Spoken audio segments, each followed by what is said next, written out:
Hello guys, Alex Grumpy One here. Hope you're well. Vauxhall 21 plate pollen filter location in there. So what we do is remove the rest pedal by unclipping it up, pop it off of there, just unclips, really easy. And then you got two clips that hold the cover on. So pop that off, pulling it towards you, it comes off. And then you got a little Torx 20 screw that goes in there.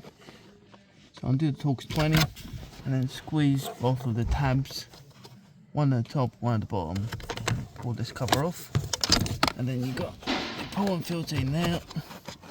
So just get either a hook tool or with your fingers. So one, and then the top one drops down. So pull that one out. So it just goes to the top. There we are. There we are.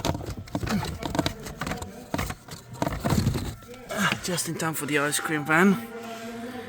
And obviously just get the new ones in now. You got a little tab here that helps. So put one in, lift it up, and then put the other one in under it. And then don't forget to put the cover back on. Then your Torx 20 screw, and reinstall everything back together, guys. Hope this video is helpful. If it is, please don't forget to subscribe to my channel for more helpful videos and stuff like this. Have a good day. Bye.